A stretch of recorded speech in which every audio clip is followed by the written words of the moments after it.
Vamos continuar aqui com o nosso seminário Israel Antiga e Moderna, analisando o contraste entre a história do passado no Antigo Israel e se isso está se repetindo no moderno Israel. Lá em Jeremias 36, 21 a 23, segunda a versão bíblica Almeida Corrigida e Fiel, nós lemos essa história aí, olha. Então enviou o rei a Jeudi para que tomasse o rolo, e Jeudi tomou da câmara de Elisama, o escriba, e leu aos ouvidos do rei e aos ouvidos de todos os príncipes que estavam em torno do rei. Ora, o rei estava sentado na casa de inverno pelo 9º mês, e diante dele estava um braseiro aceso. E sucedeu que, tendo Jeudi lido 3 ou 4 folhas, cortou-as com um canivete de escrivão e lançou-as no fogo que havia no braseiro, até todo o rolo se consumir no fogo que estava sobre o braseiro. Então, o que nós temos aqui? Nós temos aqui um rei que, ao ouvir a leitura do profeta Jeremias, o que ele fez? Ele jogou no fogo, ele não quis aceitar. Será que essa história tem se repetido no moderno Israel? Será que líderes da Igreja Adventista, eles estão queimando os nossos livros, estão destruindo a nossa história passada, registrada de forma escrita, impressa? Vamos ver isso. As muitas opiniões contraditórias que surgem com referência ao que a Bíblia ensina não têm sua origem na obscuridade do livro em si mesmo, mas na cegueira e preconceito da parte dos intérpretes. Os homens deixam de lado as claras afirmações da Bíblia para seguirem seu próprio juízo pervertido. Orgulhando-se de seus dotes intelectuais, passam por alto a simplicidade da verdade, desprezam o manancial de águas vivas para beber das venenosas correntes do erro. Review and Herald, 27 de janeiro de 1885. Está lá em Conselho sobre a Escola Sabatina, página 23. Vamos ver se isso está se cumprindo na história moderna da Igreja Adventista. Vamos assistir um vídeo aí sobre a queima de literatura antiga da IASD. Acompanhe esse testemunho. Boa tarde, meu nome é Isaac, eu moro em Bragança Paulista, sou adventista de berço, nascido em família adventista, toda a minha família é adventista. E a gente está familiarizado com as doutrinas, é lógico, porque nasceu em berço adventista. Então, sempre fui estudioso da Bíblia e defensor da igreja. Muitas vezes a gente, em vez de ser defensor da verdade, a gente é defensor da igreja. E por essa atitude minha de querer defender a igreja, querer defender doutrinas da igreja, a gente acaba tomando conhecimento de coisas que estão acontecendo ao redor do nome adventista, né? E eu tomei conhecimento de algumas doutrinas da igreja adventista que estariam sendo mudadas, adulteradas, né? E eu fiquei indignado quando eu fiquei sabendo dessa notícia. Eu falei, nunca, isso não pode acontecer. Não acredito que tenha nenhuma doutrina da igreja adventista que esteja em desacordo com a Bíblia. E eu fui estudar melhor a respeito desse assunto. E ao estudar melhor a respeito do assunto, acabei conhecendo um grupo de pessoas que se intitulavam adventistas históricos, né? E com isso conheci o irmão Silas. E no intuito de desmascarar, entre aspas, o irmão Silas, o que aconteceu foi o contrário, né? Acabei conhecendo melhor ele e todas as pessoas que estudavam a Bíblia com ele, estudavam Espírito e Profecia. E realmente descobri que existem algumas doutrinas da igreja que não são mais as mesmas que os nossos pioneiros pregavam. Realmente foram mudadas. No intuito de conhecer melhor, me aprofundar mais, há mais ou menos um ano atrás, eu estive num estudo bíblico com eles, ali na região de Hortolândia.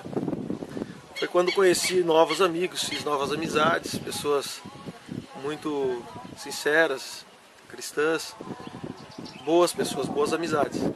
E lá também conheci um pastor adventista, que ele, inclusive, nos pediu para que não citássemos o nome, mas um pastor muito bondoso, muito cortês, conversou muito bem com a gente, também participou do estudo. E ele nos contou que ele tem um parente adventista que trabalha na casa publicadora da Igreja Adventista lá em Tatuí. E este parente dele contou para ele que a ordem lá entre os líderes que cuidam da parte da editora e de livros editados pela igreja é que eles, aonde estiverem, eles recolham os livros mais antigos da igreja, de 1950, 1955 para trás, porque são nesses livros que existem as mensagens mais tradicionais da igreja, né? E causam dúvidas e polêmica entre os irmãos, para que eles recolham, e a ordem é queimar. Esse parente dele falou para ele, para esse pastor que nos contou de primeira mão. A ordem é queimar esses livros, para eles procurarem em sebos, em todas as cidades, aonde for, e que eles comprem, custe o que custar, esses livros para que eles possam sair de circulação. Livros do Espírito e Profecia, né, da autora Ellen Goldwhite, e outros livros que, mesmo que não sejam do Espírito e Profecia, mas sejam da Igreja Adventista e que sejam mais tradicionais, mais antigos, para eles recolherem. Quando eu ouvi essa notícia, lá nessa reunião, eu na realidade não acreditei muito no que esse pastor estava falando, porque era uma coisa muito grave o que ele falava, né? Eu falei, não pode ser verdade, acho que é um boato, alguma coisa que ele ouviu. E vim embora para casa, apesar da reunião ter sido muito esclarecedora para mim, em muitos pontos que eu ainda tinha alguma dúvida, eu vim duvidando um pouco desse relato do pastor. E preocupado em adquirir livros mais tradicionais da igreja, eu fui num sebo aqui da cidade de Bragança Paulista, onde eu tenho um amigo lá que é o proprietário do sebo. E comecei a procurar lá esses livros mais antigos da igreja, livros da senhora Ellen White e outros livros que não sejam de autoria dela, mas que sejam antigos.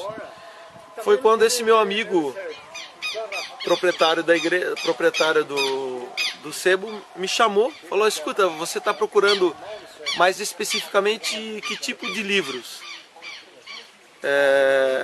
Eu falei, olha, eu estou procurando livros do Espírito e Profecia, a autora é Ellen Goldwhite, são livros tradicionais da nossa igreja, né? Livros da Igreja Adventista. Aí ele falou, olha, eu tenho alguns livros da Igreja Adventista aqui, mas eles são mais novos, porque os mais antigos que eu tinha, veio 2 adventistas aqui, eles disseram para mim que são pastores da Igreja Adventista, inclusive são irmãos de sangue, mas são pastores da Igreja Adventista e são de Tatuí. Quando ele falou Tatuí, eu já me lembrei da Casa Publicadora Brasileira, né, que edita os nossos livros. E ele me disse, o dono do sebo me disse que estes 2 que visitaram o sebo compraram todos os livros que ele tinha lá mais antigos e ainda deixaram o telefone deles, o e-mail deles, dizendo, olha, todos os livros que surgirem de 1950, 1955 para trás, que você verificar que é dessa autora, senhora Ellen Goldwhite, e que sejam livros da Igreja Adventista, o senhor pode reservar para a gente, não venda para ninguém, guarde para nós, nos ligue ou mande e-mail que a gente vem buscar aqui. E não importa o preço, nós vamos levar esses livros. Custe o que custar, o preço que o senhor falar a gente vai pagar. Essas foram exatamente as palavras que esses 2 pastores falaram para ele lá no sebo, que é o dono do sebo, e ele me relatou. Quando ele me contou essa história, o dono desse sebo me contou essa história, eu relacionei imediatamente com aquela notícia que eu havia escutado lá no estúdio em Hortolândia com aquele pastor adventista. E então eu acabei tendo certeza absoluta, né, de que realmente o que ele havia falado estava certo. Realmente o pessoal da igreja, existe uma ordem aí entre a liderança da igreja, os líderes aí, para que eles recolham esses livros e queimem. Então um alerta que eu deixo a todos os irmãos que cultivam aí a doutrina histórica da Igreja Adventista, que gostam da verdade como ela é, independente do que a igreja fale ou deixe de falar, é que guardem com carinho esses livros. Se puderem adquirir, souber algum lugar que tenha um livro desses, que adquiram, que guardem, porque o final deles provavelmente possa ser a fogueira, né? O pessoal não gosta que a verdade apareça, pelo que nós estamos descobrindo. Então fica o alerta aí, Espero que todos os irmãos que amem a Jesus e amem a Deus possam continuar apreciando a verdadeira doutrina da igreja. Amém. Tá vendo aí, meus queridos, o que aconteceu, o que tem acontecido na história dessa igreja? Assim como na antiga Israel, o rei lá jogou no fogo o rolo lá contendo as profecias de Jeremias. O mesmo tem acontecido em nossos dias. Isso é triste, mas isso tem acontecido. E isso vem demonstrando também para nós a quinta rebelião da moderna Israel contra Deus. Escrever-se-iam livros de ordem diferente. Está lá no Mensagens Escolhidas 1, página 204. Né? Note como essa profecia se cumpre à risca nessa citação de um dos mais importantes historiadores da Igreja Adventista do Sétimo Dia. Veja o que ele disse. Mudanças para o Adventismo parecer mais cristão. Isso aqui foi ele mesmo que escreveu, tá? Durante o período que vai de 1919 a 1950, e lembre que o irmão aqui que mencionou esse relato, no vídeo que nós vimos anteriormente, ele falou de 1950 para trás. Aí o próprio historiador da Igreja Adventista também vem dizendo, durante o período que vai de 1919 a 1950, houve também tentativas de tornar o Adventismo mais cristão, ou seja, entre aspas, né, mais parecido com as outras religiões, especialmente durante a década de 40.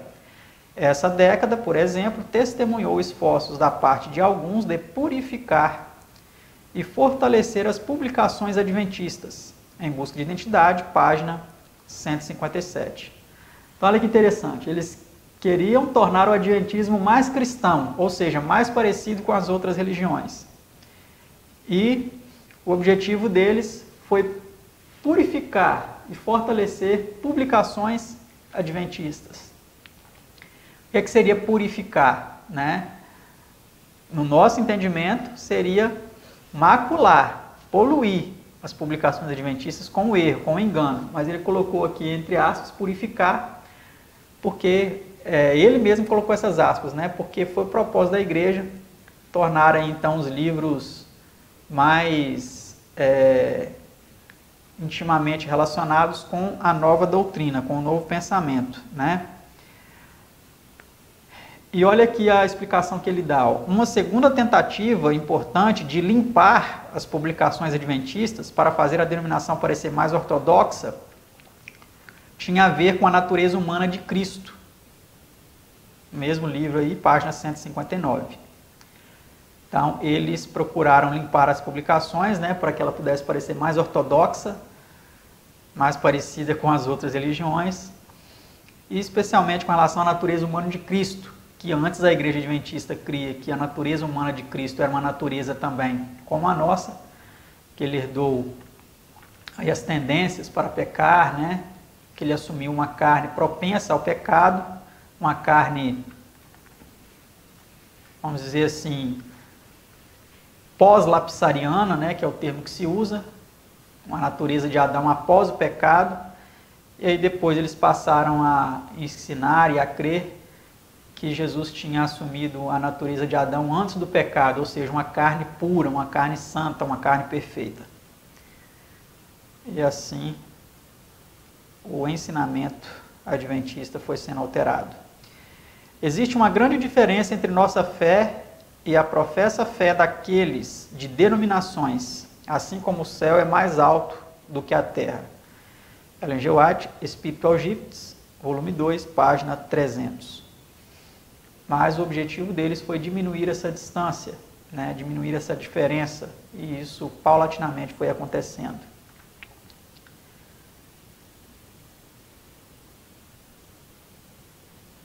Vamos aqui então ver como que esse escrever-se-iam livros de ordem diferente pode ser comprovado na história da igreja. Mas o Adventismo superou o ponto de vista de Washburn na década de 1940, que é aquele pastor que nós dissemos, né, que foi totalmente contra essa nova doutrina que começou a adentrar no seio do Adventismo.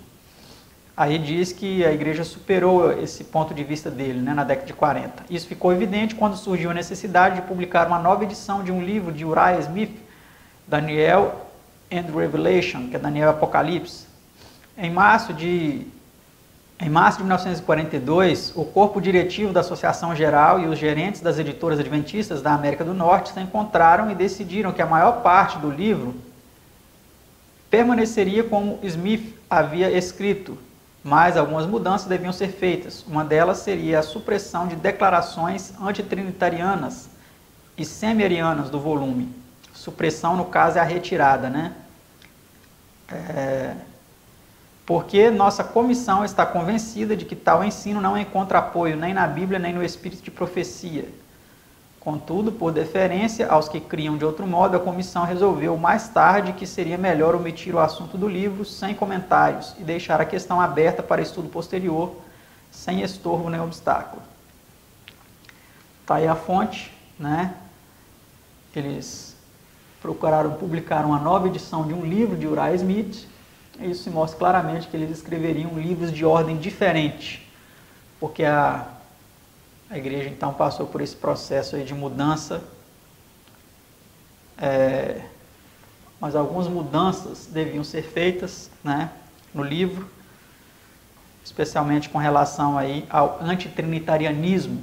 Mostra aí que os nossos pioneiros não criam na Trindade e começaram a alterar isso na nossa história.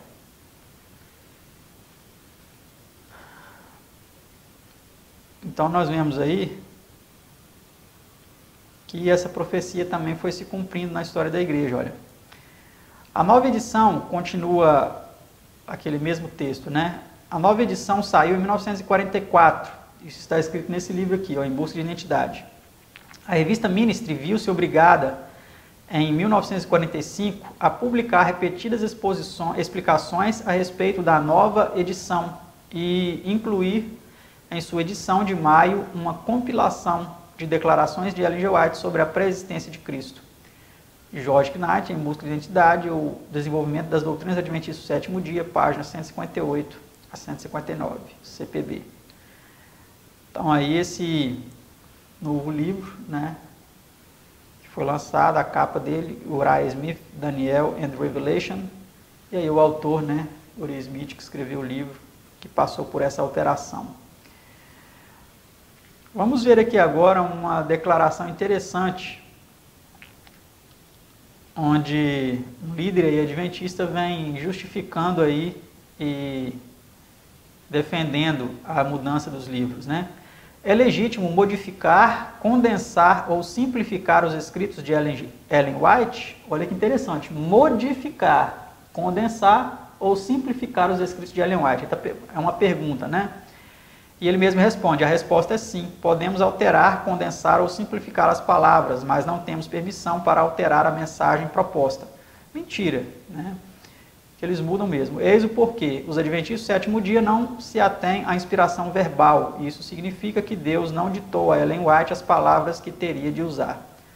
Nos anos desde a morte da senhora White, em 1915, mais de 50 novas compilações ou edições dos livros de Ellen White foram preparadas pelos seus depositários. Em todos os casos, incluindo edições que foram condensadas ou simplificadas, a mensagem proposta nunca foi perdida, só as palavras foram mudadas. Mentira! A mensagem proposta foi perdida em várias questões, em várias situações pontuais, com respeito à natureza de Cristo, com respeito à vitória sobre o pecado, com respeito à divindade, com respeito ao Espírito Santo, e uma série de assuntos, né? O santuário. Então, ele escreveu isso, está na Adventist Review, 19/11 de 1992, páginas 8 e 9. Está aqui a foto dele, está aqui os recortes originais da revista, né, onde isso está escrito. Vamos ver então o importante alerta que a Mensageira do Senhor deu com relação a todas essas situações. A menos que sejam guardadas pelo poder de Deus, as organizações e instituições trabalham sobre as ordens arbitrárias de quem? De Deus? Não. Trabalham sobre as ordens arbitrárias de Satanás, para pôr os homens sob o controle dos homens. E o que teria então lugar? A fraude e o engano terão semelhança de zelo pela verdade, pelo avanço do reino de Deus. Tudo que praticamos que não seja tão claro como o dia pertence aos métodos do príncipe do mal. Seus métodos são praticados lá no mundo? Não. Ela diz que os seus métodos são praticados mesmo entre adventistas do sétimo dia, que pretendem ter luz avançada. Os métodos de Satanás estão sendo praticados mesmo entre os adventistas do sétimo dia. E não brigue comigo, não ache ruim comigo. Não foi eu que escrevi isso aqui, não. Foi a Mensageira do Senhor, no livro Testemunhos para Ministros, página 366. Ela disse, é uma profecia, que a fraude e o engano terão está no futuro, semelhança de zelo pela verdade e pelo avanço do reino de Deus. E hoje, analisando toda a história após ela escrever isso aqui, e tudo que foi alterado na igreja, vemos que essa profecia se cumpriu. A fraude, o engano, estão tendo aparência de zelo pela verdade, pelo avanço da causa de Deus. Mas esses métodos satânicos estão sendo praticados entre os adventistas do sétimo dia que pretendem ter luz avançada. Isso é triste, né, meus amados? Mas isso é uma realidade. No próximo episódio, na próxima parte, vamos continuar analisando essa mudança nos livros da Igreja Adventista. Eu peço aí que você deixe o like ou dislike, que você comente, deixe seu comentário, que você se inscreva no canal se não for inscrito, isso é muito importante. Compartilhe com seus amigos, pede também aos seus amigos para se inscrever no canal, ative o sino para você receber a notificação quando os novos episódios estiverem disponíveis, tá? E compartilhe esses vídeos. Agradeço aí quem está compartilhando, quem está se inscrevendo. Compartilhe os vídeos para que outras pessoas tenham acesso aí a essa história que tem sido relegada à obscuridade. Que Deus abençoe a todos e até a próxima parte do nosso vídeo, nosso seminário.